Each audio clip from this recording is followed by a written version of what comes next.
Jonathan Weinhagen, President and CEO of the Minneapolis Regional Chamber, and I'm excited to serve as your moderator for today's Good Giving program, addressing inequities in a time of crisis.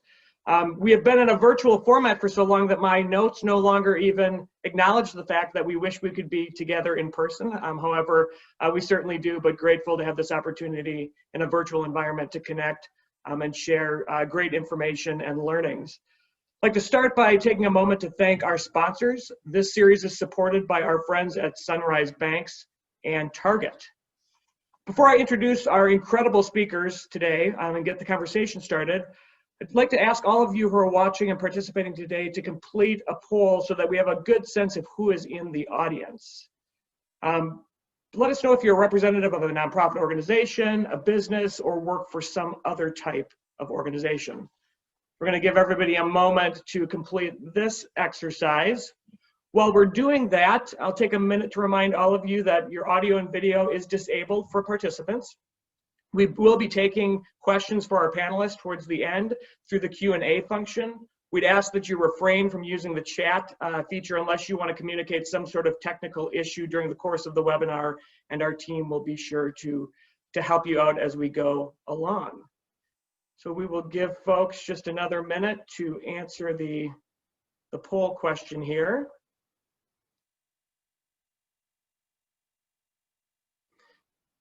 All right, thanks to everybody for participating. Looks like we've got great representation in the nonprofit sector, a good chunk in the for-profit, and some folks from our public sector. So we're grateful to have all of you here and that you're spending some time with us today. So we're going to go ahead and get started. I'm going to bring our panelists onto the screen. As I mentioned earlier, we have an all-star cast of panelists today. We have Carolyn Smallwood, who's the Chief Executive Officer of Way to Grow. We're joined by Andrew Dayton, Founder and Chief Executive Officer of the Constellation Fund. Reba Dominski, Executive Vice President, Chief Social Responsibility Officer, and President of the U.S. Bank Foundation. And Prabal Chakrabarty, who is the Executive Vice President of the Boston Federal Reserve. So we're going to get started. I'm going to invite each of our panelists to introduce themselves, tell us a little bit about their organizations, themselves, and the mission of the organization. And we are going to go ahead and start with Reba. Welcome, Reba. Thank you so much, Jonathan. It's an honor to be here with you and everyone on today's virtual panel. And alongside such an esteemed group of panelists, I'm really excited for the conversation today. I'm Reba Dominski. My preferred pronouns are she, her, and hers. And I'll just tell you a little bit about who I am. I was born in India. I came to this country when I was 2, and I was raised by a single mother in Detroit. And my mom really raised my sister and I with 2 core values. The first was the importance of education, education as a pathway out of poverty, education as a pathway to opportunity. And the second was about the importance of service. So every morning while I ate my Cheerios at my kitchen table, shout out to General Mills, I stared at a poster that hung on the kitchen wall. And on that poster was a quote from Rabindranath Tagore. And the quote went like this: I slept and dreamt that life was joy. I awoke and found that life was service. I acted and behold, service was joy. And I truly believe that quote shaped my life and brought me to the work I do today. So I am the Chief Social Responsibility Officer and the President of the U.S. Bank Foundation. U.S. Bank's mission is that we use our hearts and our minds to power human potential. We have 5 core values. We put people first. We draw strength from diversity. We power potential. We stay a step ahead, and we do the right thing. And I think I have a really easy job because when I came to banking, I figured out that bankers are in the business of community development, they're in the business of economic development, and they're in the business of workforce development. So the way that I describe my job simply is that I get to help 73,000 bankers make decisions every day that are good for the business, that are good for people, and are good for the planet. Put another way, I get to help use the resources of US Bank, both human and financial, to help solve some of community's most intractable problems. Therefore, I believe I have the best job in the world. With that, I'll turn it to the next speaker, or back to you, Jonathan. Okay, great. Thank you, Raven. I will remind folks as we are engaging, check in on Twitter. Our hashtag is #MNGoodGiving. Be a part of the conversation there as well. And I share that because my team reminded me not to harass Reba on Twitter while she's introducing herself. So we're going to move on to Andrew Dick. Welcome, Andrew. We're grateful to have you here today. Thanks, Jonathan, and thanks to everyone tuning in for joining. Honored to be here, and especially an honor for me. My grandfather was Bruce Dayton, who in 1976 was part of the group that helped to bring the 5% Club to life here in the Twin Cities, which has now evolved into the Keystone program. So an honor for me to be able to be part of this conversation, and I know that he would have been proud. And the Constellation Fund is a relatively new organization, but is not new in the sense of the national profile of what we're trying to accomplish. This is a model that has been established on either coast in New York and San Francisco, with new versions of this popping up all over the country. And essentially what we're trying to do is bring a truly evidence-driven approach to understanding poverty alleviation and how best to fight poverty in the Twin Cities. And that means a couple of things. That means using not just data, but research and analytics, the full power of information that so many companies represented on the call here today are using in their day jobs to make smart decisions in terms of how to build their companies and how to change the world for a for-profit mentality.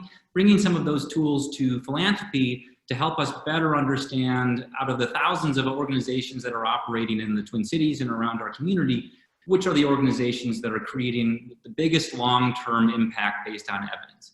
And again, that's quantitative evidence, but it's also qualitative, right? The hearing from the community, those who are actually experiencing these challenges, that to us is co-equal in terms of the evidence that we're looking for.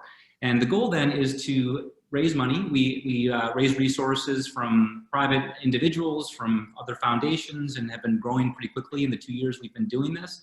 And allocating those resources to the organizations that we deem, based on that evidence, to be having the biggest impact in the fight against poverty. And since our board covers all of our costs, every dollar that we raise, 100% flows straight through to the community. We also provide these nonprofits with some capacity building support, which I can talk a bit more about later on. It's a key part of the way that we're engaging the corporate community to help improve our impact. So again, thanks for your time, and really honored to be on this panel with such esteemed colleagues. Yeah, great. Thanks, Andrew. And thanks for the shout out to the Minnesota Keystone Program and for your family's leadership in helping us establish that. The Minneapolis Regional Chamber is grateful to have the responsibility of being the steward of that program, of companies that now commit to giving 2 to 5% of their corporate earnings back to the community. If you're interested in enrolling, I'd encourage you to connect with Sherry or Sarah on our team. We'd love to add you to the Keystone family. We're going to move over to Carolyn, who's joining us. She's our furthest away panelist. She's joining us from Georgia. Welcome, Carolyn. Welcome. Thank you for having me here. Thank you so much. First of all, I want to take this opportunity to thank the Chamber for hosting this wonderful event, as well as I want to give a big shout out to US Bank and the Constellation Fund for their recent deep dive investment in the community of Minneapolis. So thank you. Kudos. What a blessing. But first off, I think I need to give you a little background about myself. Born and raised in Michigan. Mom and dad grew up in a very poor environment, but we didn't know we were poor. However, with 5 of us, 4 brothers. So I grew up with a lot of men. And a few things that was taught in our home was hard work, education, as well as love for others. And I can hear my mother say today to me, never ever give up. And to be honest with you, this is the time that we should have that motto, that we should have a lot of faith and never give up. And that's why I work for the organization I work for today, Way to Grow. Way to Grow has been around for the last 30 years, and we've been blessed to serve over 60,000 people over 31 years. In 2019, we had an opportunity to serve 1,700 folks. What we believe is that each child deserves an equal opportunity to succeed in school and life, which means that we serve families prenatally to age 8, grade 3. We have a very holistic approach when we serve our families, providing services, connecting folks to food, the clothing, the housing, the medical, and employment. As well as our Great by Aid initiative provides services in intensive home visiting, which includes health education, early education, and elementary education. We have worked in 33 Minneapolis public schools and 26 charter schools. Our families are hardworking. They work multiple jobs. There's 11 different languages that are spoken in our organization. So when you walk into Way to Grow, you feel like you're in the United Nations. Okay, so we match culture to culture. Last year, 90% of our kids were deemed ready for school, and we're very, very proud of that. Our K through third students were above average when it came to their educational outcomes. Our families are engaged with their children regarding their education. So what I could say is that we don't want to give up on the community of Minneapolis. Thank you. Thanks, Carolyn, and thanks for joining us. I was doing a little bit of quick math. Prabal is joining us from Boston. He's got you by about 160 miles as the furthest guest, so I misspoke earlier. With that, we're going to turn it over to Prabal for a quick introduction, and then we will dive into some conversation. Welcome, Prabal. Welcome. Thank you so much, and I'm delighted to be joining here from Boston. It does feel very close in this world of Zoom, so we may be separated by that extra 160 miles, but I absolutely feel in the room with all of you, at least with my fellow panelists. I'm really honored to be speaking to this group. I'm honored to be speaking with the, under the auspices of the Constellation Fund, and about this good giving. I think that's a really terrific theme to be thinking about, and particularly I'm struck with speaking to a group assembled there in the Minneapolis area, in the Minneapolis-St. Paul area. Obviously, from all that's happened there locally, that's now nationally and internationally. But also, we happen to host in Boston a group from the Minneapolis region. Maybe some of you on that call joined that visit, that city-to-city sort of tour of Boston to learn about some of the things that we're doing here in Boston. I think that the Twin Cities and Boston share a lot in common, both on the good side in terms of the importance of education and educational institutions and medical institutions and great companies, but also on the side of severe outcomes, negative outcomes in terms of racial disparities. I'll have a chance to speak a bit later, but at the Boston Fed, one of the things that we did was a study of the enormous racial wealth gaps here in Boston that itself kickstarted a lot of activity to try to address these racial wealth gaps starting a few years ago. My position here at the Boston Fed, I head up the community development function. This is an area that focuses on low and moderate income people. I think the thing that I would just say is a lot of people are sort of surprised to hear that the Fed has this area. Probably not in your area because you have such a terrific reserve bank in Minneapolis led by Neil and also my colleague Aline Shumaroff. I know that you know the Minneapolis Fed for all of its work on early childhood education. They're a national and international leader. But some people wonder why is the Fed involved in these kinds of areas? And I really think it has to do with the Fed's full employment mandate.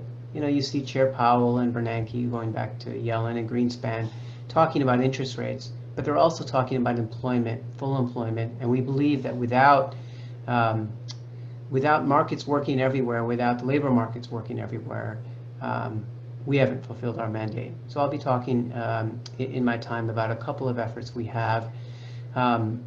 One predating CODIV, the Working Places Challenge, that focuses on bringing the corporate sector in to these conversations around the vision for the future.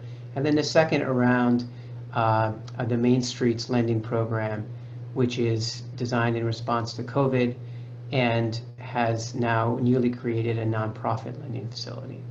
Thank you. Thanks, Prabal, and it's a great segue right into what I know will be a robust discussion. You mentioned a little bit about some programs that existed pre-pandemic. A lot of really great work was happening at the Boston Fed, including some work to stabilize families. But today we find ourselves responding to a dual public health crises with the COVID-19 pandemic and racism, and everything that we've seen kind of evolve from that into civil unrest. Can you talk a little bit about how those two public health crises are impacting trends? I mean, what are some of the levers that we may need to pull in order to respond to changing landscape that we're facing? Terrific. So what I'll say is some of the levers we need to pull are the levers that we've always needed to pull so when I think about that, I think about collaboration, I think about leverage, and I think about impact. So starting about 7 years ago now, based out of research conducted at the Boston Fed about how cities can come back, making a long research paper short, the key ingredient in cities being able to become resurgent was it was a number of things. It was investment in infrastructure. It was the involvement of anchor institutions like hospitals and universities that I spoke of earlier. But the key ingredient was leadership and collaboration. Now that leader could come from an energetic mayor or a visionary philanthropist or nonprofit leader or from a business CEO. It didn't matter so much where that leader came from as the fact that they were able to bring other leaders from other sectors together with a common vision and measurement and accountability for that vision. And so we began the Working Cities Challenge, focused in New England around small and medium-sized cities, to incentivize that kind of behavior. And so it was not funded by the Fed. We're not allowed to make grants, which I'll get to later. But we are always embarking on collaboration. And we also knew that it was important to get not just the nonprofit sector and the Fed, but also the state government or municipal government and the private sector. Crucially, the private sector, often left out of, again, these kinds of discussions about vision. And so it was as simple as a competition. Cities put forth their best idea to transform over a 10-year period their city. They received a 3-year grant, the idea being that the effort, if it has momentum, will sustain and we would support finding additional funding beyond the 3 years. We've had a lot of great response. I'll just say, you know, I made the point about collaboration in terms of leverage. Our first round of cities, the initial grants were $1.5 million. Those winning cities, not to each city, but combined, each city received up to about $500,000. They were able to leverage that into an additional $10 million of grants. And so that points to the importance of leverage. And we've had a lot of impact from this, which is covered on our sort of papers and on the website. But I'll just say the New York Times recently covered this as a hopeful model. And then if I sort of turn here to the crises, right, of COVID and of racial, of racism, a key criteria of our competition has been a focus on race and equity throughout, even prior to this pandemic, and on collaboration and building capacity. And so what we've seen now from our cities that have already previously won grants in Connecticut and in Vermont, they've repositioned entirely because of that collaborative capacity to focus on these pandemics. And so I just want to say that this idea of working together collaboratively, I know you hear it, sometimes it becomes a buzzword, but it's real, and our research has shown and our practice has shown that it matters. I think the other thing I'd say, and just in the interest of time, I want to make sure that there's time for follow-up, is this point about leverage. So having the right team is there, but certainly things take money, and this situation takes money. We at the Fed have been reading the papers, engaged in a number of different lending facilities. A newer facility that I want to make sure the businesses and nonprofits are aware of is the Main Street lending facility. I don't want to get into all the technical details, but both for businesses and nonprofits, this is something the Fed has never done, at least in the last 100 years, not since the Great Depression, lent directly to businesses and nonprofits through a lender, retaining 95% of the loan. So basically, this would be a 5-year loan. It's designed as a kind of a bridge for nonprofits or for businesses that are facing a cash flow problem related to COVID. It's not for deeply struggling entities, but it's designed to provide a bridge to, to the future, whatever that looks like, and nobody knows the future. One of the attributes is that there's no payments at all in the first year, and the second year is interest only. There's some other features that I think make it at least an attractive program for you all to look into. One of the reasons I was so excited to speak on this call, though, thinking about philanthropy, is that there may be ways for philanthropy to provide guarantees and for banks to be involved as well in sort of enhancing the credit of organizations and providing credit enhancement to allow nonprofits in particular providing so many essential services to access the program. You can read the terms of the program by just Googling the Main Street nonprofit lending effort. But I wanted to share that aspect of something that Boston Fed's taking on. Thank you. Well, thanks for that, Prawal. I did have an opportunity to join the intercity leadership visit to Boston last year. Lots of great learnings, lots of commonality in our two regions, some of the work that's happening. And then I had a chance to take a walk with Aline, a socially distanced walk down the Mississippi last week, and would be remiss if I didn't extend her greetings and appreciation for you joining us today for this program. We're going to move on to Carolyn. Carolyn, you and the team at Way to Grow have been at this for 30 years as an organization. You framed out a little bit of the work that you've done with parents and children and this kind of deep commitment to Minneapolis and to our region that your families have, and all of the work around pre-K readiness. Talked a little bit about the home visits and service referrals that kind of are designed to break the cycle. So fast forward to this pandemic time, this racism isn't new, but we're certainly experiencing racism in a much more visceral way, or at least a more visible way in the city of Minneapolis and in our region today. How is Way to Grow responding to the pandemic, to the civil unrest, to racism as we see, feel, and know it today? And what do you think the long-term effects are going to be on the families that you serve and families throughout our region and in this community? Oh. That was a mouthful of a question, but thank you. So, how is Way to Grow responding? By becoming one of the major lifelines for our families in the community immediately. And that's what we've been doing. Majority of our families are considered essential workers. So they have been essentially hit by the pandemic as well as the social unrest. It's been extremely hard because we're experiencing families that are laid off or experiencing furloughs, school closing, and of course, lack of childcare. One of the major things that we've done over the last several months is to do a really big pivot. We decided to start doing virtual home visits, and they've been very, very successful, which focuses on, of course, education and parent engagement, as well as the educational distant learning. That's a really big component. And at that particular time, what we're finding is that a lot of families are in a lot of stress. So they need the additional food, housing, as well as clothing. For the first 4 months of the pandemic, Way to Grow was right in the middle of providing a lot of connection to services, to basic needs with a lot of other organizations at that particular time.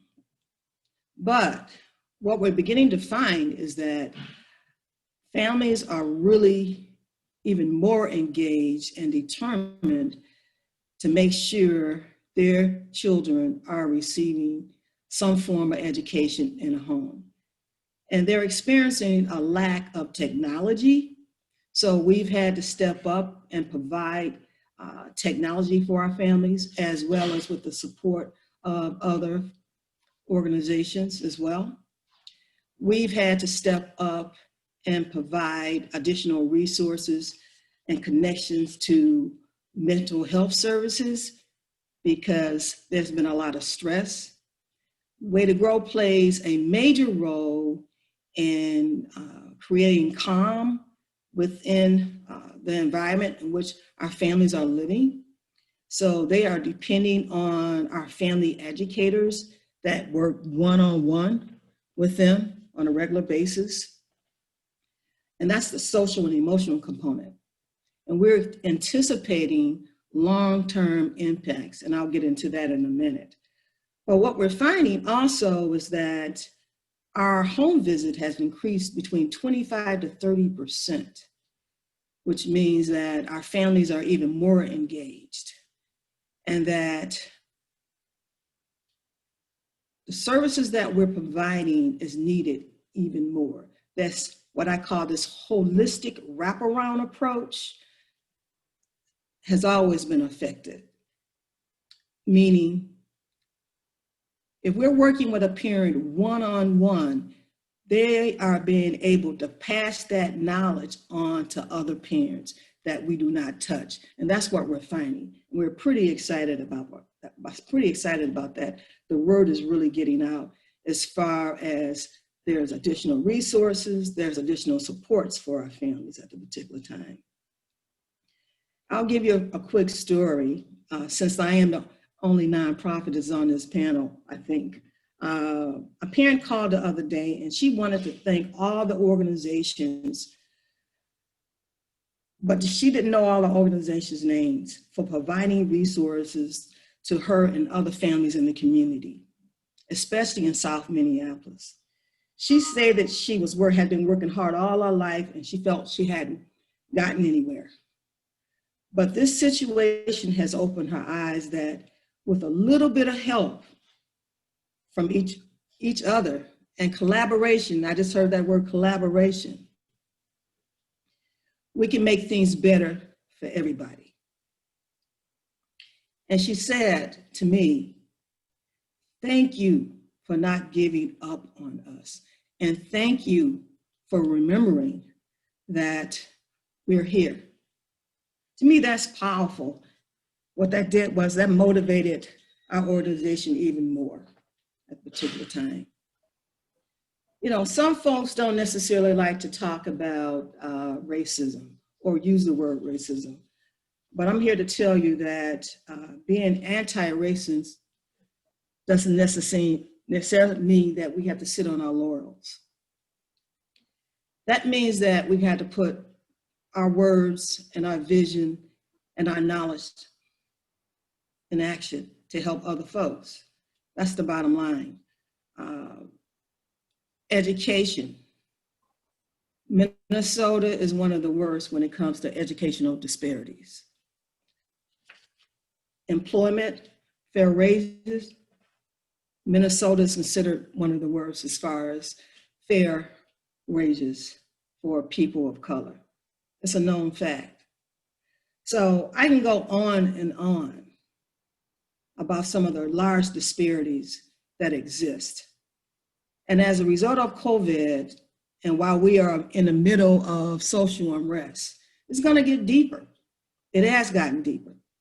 Folks are finding themselves crawling out or starting all over from where they started before. But be honest with you, there's hope. That's a lot of hope and faith. People are not giving up. And I think that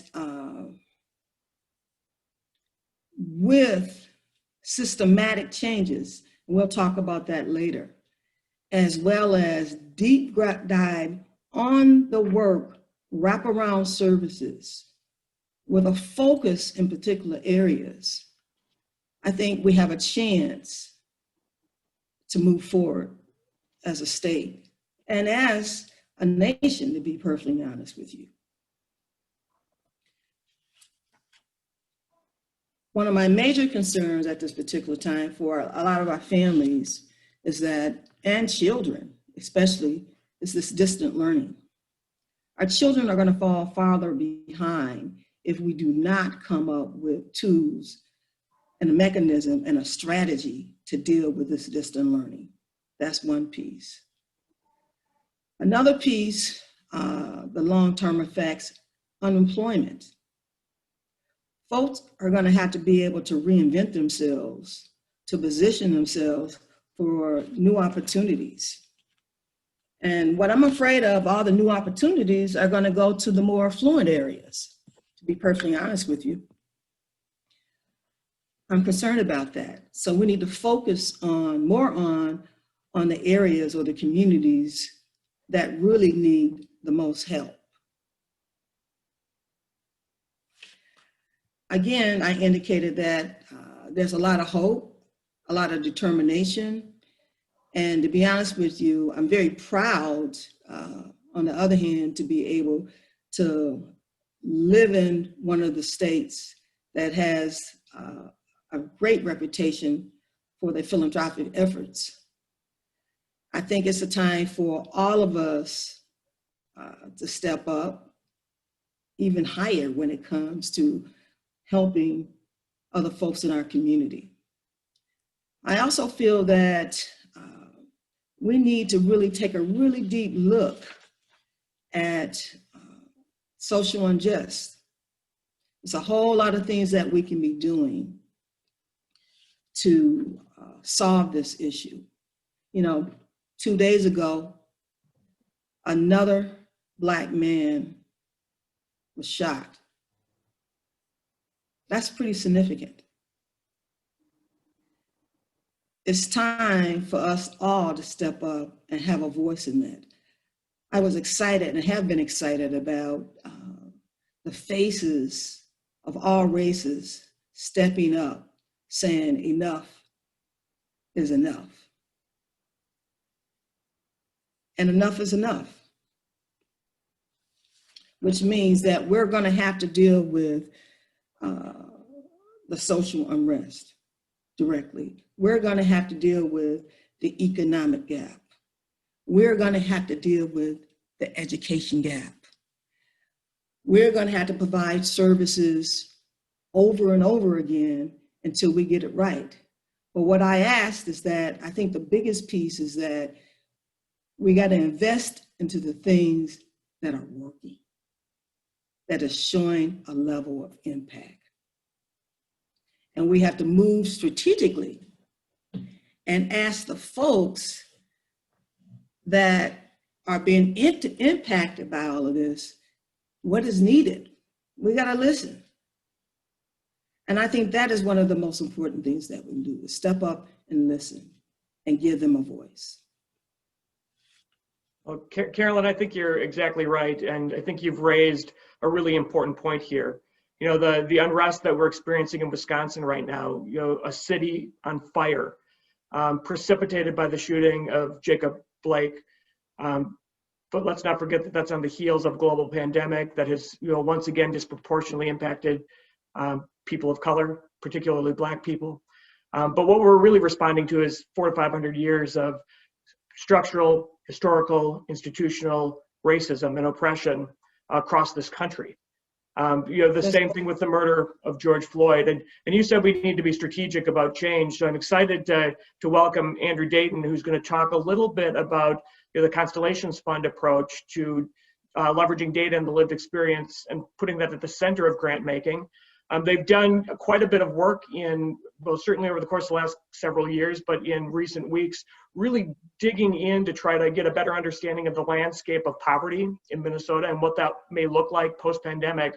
So Andrew, we're going to ask you to, you know, walk us through that in a little bit of an abbreviated version, and then to the extent that you can, share some of your thoughts on what I believe are 3 areas that you believe the philanthropic community could and should consider making some investments and doing things a little bit differently.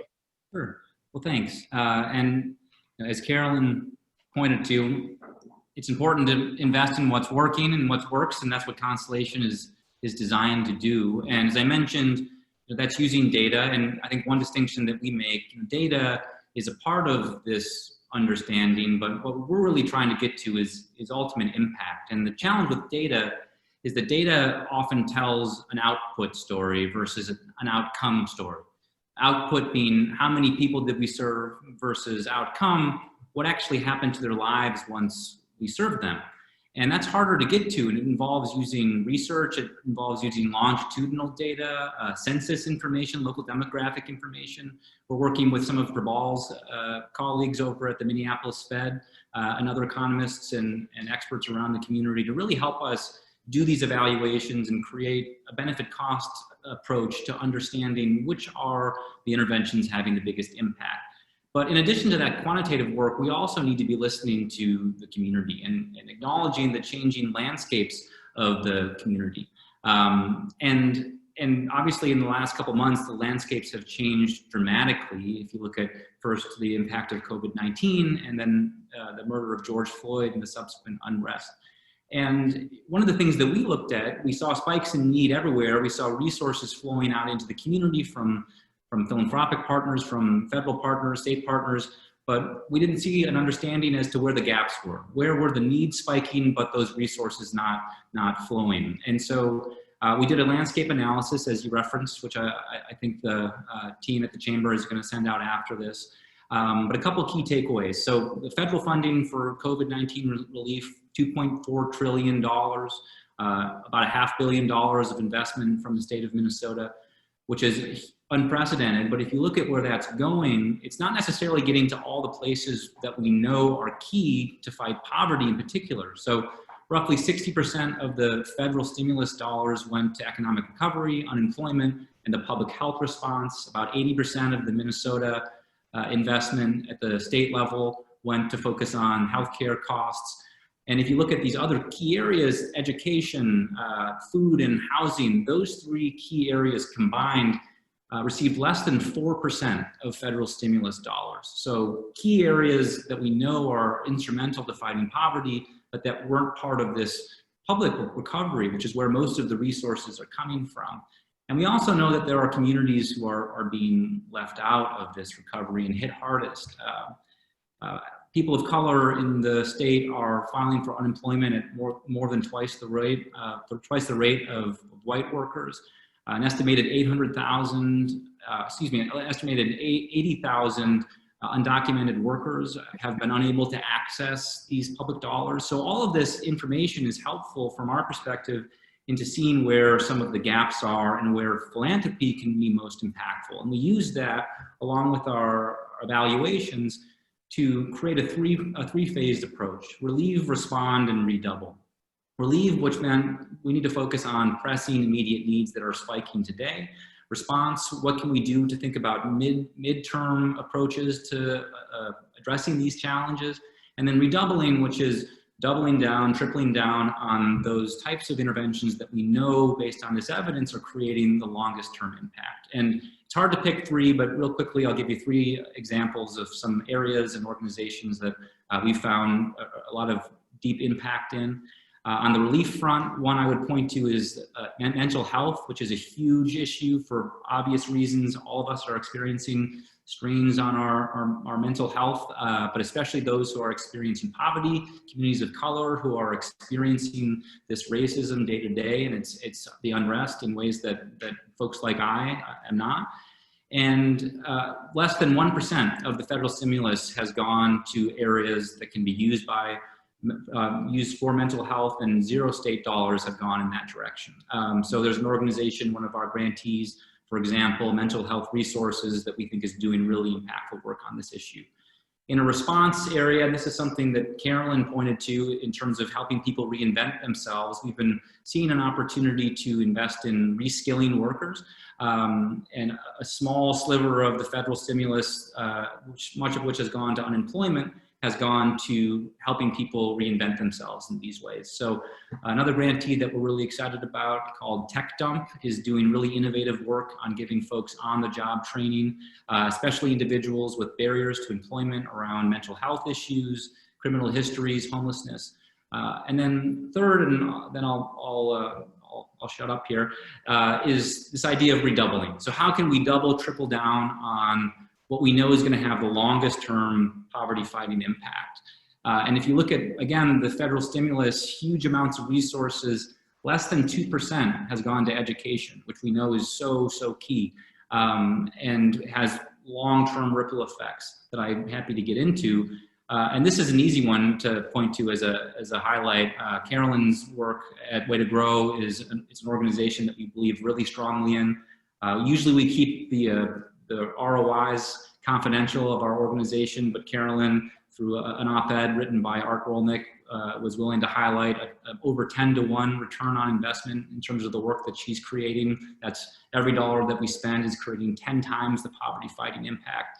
And so to me, those are the types of interventions, if Carolyn was a business and offering a 10-to-1 return, she'd have investors lined up around the block. But that's just not how philanthropy has worked traditionally, where those with the best interventions, the things that are working the most, aren't able to articulate that in meaningful ways, which is part of what we're trying to do. So folks like Carolyn do have investors lined up around the block as they so richly deserve. Right, thank you, Andrew. So we're starting to hear this theme of the need to change, particularly in this moment. So Reba, as we bring you on, I'm going to kind of marry the original question and the next question. U.S. Bank has been a leader in this community, has been a huge supporter of so many of the efforts. I can point to over the course of the decades, the work that the U.S. Bank Foundation and the company have done. Right out of the gate, I think the ink was barely dried on the stay-at-home order from the pandemic. You committed $30 million to communities in COVID relief. Last week, you announced a $15 million commitment dedicated to addressing systemic economic and racial inequalities. Would love to have you talk to us about the changes that are going on within the U.S. Bank Foundation and within the company, and how you're thinking differently, based on everything that we just heard from your other panelists, about making specific investments in the African American community, in BIPOC individuals, in organizations led by the BIPOC community. Jonathan, thank you for that. And I have to start by saying I've taken a page of notes. I'm so grateful to have leaders like Andrew and Carolyn to do this work with. So I just have to start there. And a 10-to-1 ratio, outstanding Way to Grow. And Carolyn, congratulations on that. So yeah, we responded immediately to COVID. I'm not going to spend time there. I will spend time on our response to the tragic death of George Floyd. We were listening, as Carolyn instructed us to do, and we were watching the civil unrest. We were watching this anti-racist uprising that was happening across the country, and we know that we needed to act. So we were seeing a lot of pledges, a lot of beautiful words, but we said, let's put our money where our mouth is. So we committed to a series of actions. I'll focus on really the one that I think has the most impact on this group, which was an incremental $116 million that U.S. Bank has committed to in the next year, $100 million in increased access to capital for Black businesses, $1 million that we recently distributed to African-American-led CDFIs, community development financial institutions, and then a $15 million Rebuild and Transform Fund that we announced last week from the U.S. Bank Foundation. And that's in my wheelhouse. So I'll just tell you a couple of the things that we specifically did. We wanted to focus on both the immediate rebuilding needs in this community. Those are real. And we want to make sure that when the cameras are gone, we are there to help rebuild in impacted corridors in the Twin Cities and in this region. The second focus was, several people have mentioned it, the work of systems change, and really thinking about how do we redesign systems so that they help and they don't hurt people. So we made a couple of specific intentional things happen. One is we started by listening, back to Carolyn's amazing call out. Tessa Eddy, who is the community affairs manager on my team, just set out and talked to nonprofit leaders and listened to impacted community members. And for a while we did nothing, which is very unusual for me. I was pushing her, what do we need to do? What are you hearing? But we just sat back and listened. And based on that listening, we said we would specifically focus this $15 million on making grants to BIPOC-led organizations, prioritizing Black-led organizations. We heard loud and clear from our nonprofit partners, keep it simple. So we simplified our application process, and we said, as we did with COVID, we're going to make 100% of this funding general operating funds, because we are saying to our nonprofit partners like Carolyn, we trust you. And in this time, we know you are going to use those dollars well to serve the communities that need it the most. So general operating funds were key for us. We also made multi-year investments, which we have not done before at U.S. Bank. But if we're going to turn to leaders who are doing the long-term, hard work of systems change and say, we're going to give you a year worth of funding and then we'll evaluate in a year if we're going to, come back with additional dollars. That's not okay. We have to create sustainable sources of funding for the long-term hard work of systems change. The other piece that we did that I'm really proud of is we heard from a lot of organizations and Black community leaders and impacted community members about the trauma that they were experiencing then and they're experiencing again and again with the shootings in Wisconsin and Chicago. And so in every one of our grants, we said, we want your organization to have the ability to apply for trauma care. I think a couple of people on the call, including Andrew, have mentioned mental health. We want to make sure that we're providing our nonprofit leaders with funds to take care of themselves, their teams, and their clients at this time. And I know in the interest of time, I can't go much further, but I will say this is just the start at US Bank. We are really thinking about moving beyond philanthropy to think about how can we bring the whole bank, all of our resources to bear against closing some of those very intense racial wealth gaps that we heard about from Prabal. So I will stop there. Reb, I think you've given everybody some really tangible ideas. I, like you, am a person of action. So, my instinct is to jump in and do things. And I think that's, many corporate leaders' instincts. Very early on, after the death of George Floyd, I was talking to a leader of color in our community, a Black leader. I said, what should I be doing? I need to be doing something. And some of the greatest advice I got was, you need to sit in it. You need to sit in it. You need to listen. You need to, to the extent that you're uncomfortable, good. You should sit in that discomfort and listen and learn and be led. And I think that's what we're seeing from US Bank, and we're learning along with you as we look to rebuild this city, to rebuild this region, and to make this a better place for all of us. I am mindful of time, so we're going to continue on this, change theme. You talked a lot, Reva, about the need for change and some of the tangible ways that US Bank is changing. I'm going to turn back to Carolyn, as the one nonprofit organization on this call. Reba framed some of the ways that US Bank is already changing the way that they think about engaging with their grantees. Can you talk to us a little bit more about what else needs to be done as grantors are thinking about investing in and supporting this systems work that we are committed to moving forward? Some additional work that first thing that comes to my mind is to eliminate some of the psychological trauma, to help relieve some of that trauma. And that starts with, of course, the mental health services. So thank you, Reva, for talking about that. That's very, very important. Another point is law enforcement reform. I really would like to see some form of law enforcement reform and a deep, deep dive, again, with immediate relief for services. Also, education and fair employment opportunities. I'm gonna step back for a few minutes. African Americans really have not been free, to be honest with you, only for the last 50 years as a result of the civil rights movement. So I want to educate it. You mentioned that earlier, Jonathan, somewhat. That's pretty significant. We need to sit in that. I want everybody to really sit in that, meaning that throughout those 50 years prior to that, there was many, many obstacles that was put in place systematically against people of color. Some of those policies that were created are still in existence today, to be honest with you, that are causing major roadblocks. I'll give you an example. I work downtown Minneapolis and have meetings downtown Minneapolis every day, practically, where I'm meeting funders and business associates and et cetera.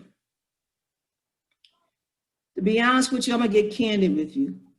In all of those buildings, I may see 1% to 2% of people of color coming out of those offices.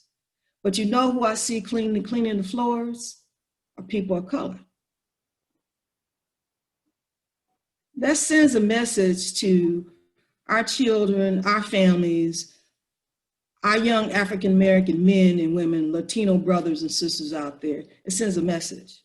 So whether or not we believe it or not, that we need systematic change when it comes to wealth and employment.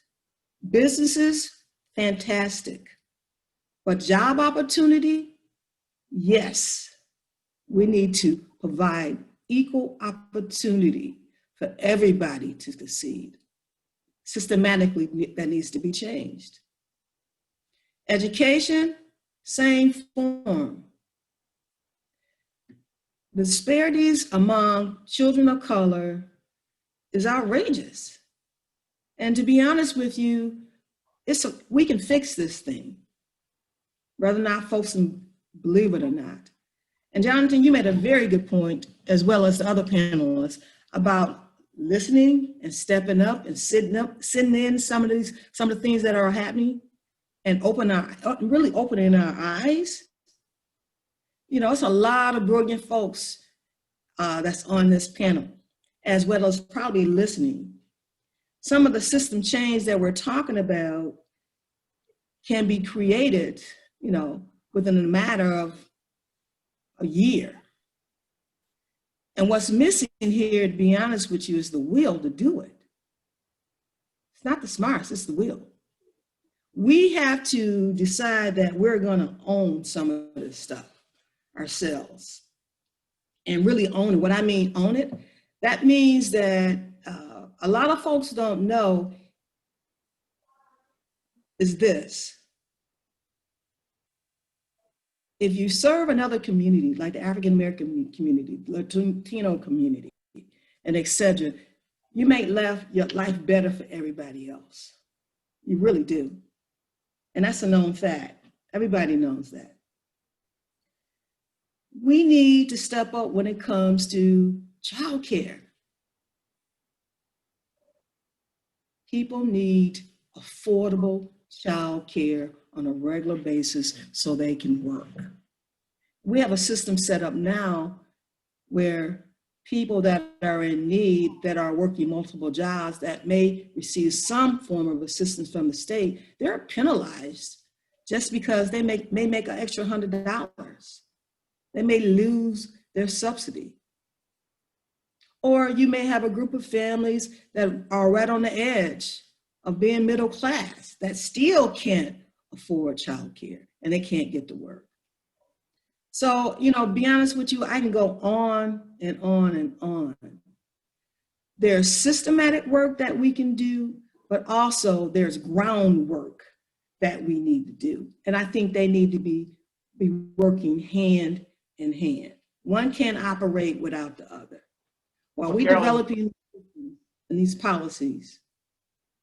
Thank you for those thoughts. As I'm sitting here, and I'm sure that so many others are having the same feeling that I am, that we just need to bring you back for like a coffee chat conversation, because you've added so much richness to our discussion. We are right up against the clock. I do want to give Prabal and Andrew an opportunity to provide some quick thoughts. And maybe start with Prabal. You're a little bit of outside of our region looking in. Advice that you would have? We've got this incredibly generous philanthropic ecosystem. How should we be thinking about this, maybe in 30 seconds or less? I think to collaborate as corporations in philanthropy using your expertise and technical assistance along with investment, it really takes both. I absolutely agree with the idea of community engagement. That's what creates sustainability. I might, in my last 10 seconds, just amplify the point about childcare and the point about who holds these kind of essential jobs, whether that's cleaners or grocery stores. We absolutely need to train and upskill people for better jobs and make corporations in those buildings more diverse. We also need to make those jobs better. People shouldn't have to work 2 of those jobs and still barely be able to survive. And so I think changes that make those jobs actually sustaining are needed, because at the end of the day, someone was going to have those jobs. and they need to be able to survive, and they shouldn't need government support if they're working to be able to do that. Thank you for that. Andrew, I'm going to let you bring us home with a few quick final thoughts. Okay, I'll be real quick here. So we live in the most generous state in the country. We're a high-tax state. We are spending on this issue, and we have some of the worst racialized poverty in the country. In many cases, the worst. So to me, that's a good reason to rethink how we're doing things. And I'll really quickly point to two things. Carolyn, I believe, mentioned listening, so that's key. Not listening to people like me. Traditionally, philanthropy has been built around preferences of people like me. I think we need to be focused on taking evidence from the community about what is most needed for the community, quantitative and qualitative evidence. So that's a switch I think we need to make. And then Prabal mentioned leverage, which I think is also something that as a philanthropic community, we just have to acknowledge. There is simply not enough money in philanthropy to solve any of these problems we're talking about. So that begs the question, what is the point? And to me, it's all about creating leverage, understanding what is working best, proving that out, and then turning that over to our friends at the public sector to truly bring it to scale. Okay, thank you. Carolyn, Prabal, Reba, Andrew, thank you for the time today, the richness of this discussion. We could have gone on for, I think, another hour or so digging deeper into this. We appreciate you being with us today and the opportunity to learn together. I want to thank all of those who tuned in. We have recorded this, so we'll share this more broadly. Acknowledge our sponsors, Sunrise Banks and Target, as well, for supporting this program. And we will be doing a little bit of follow-up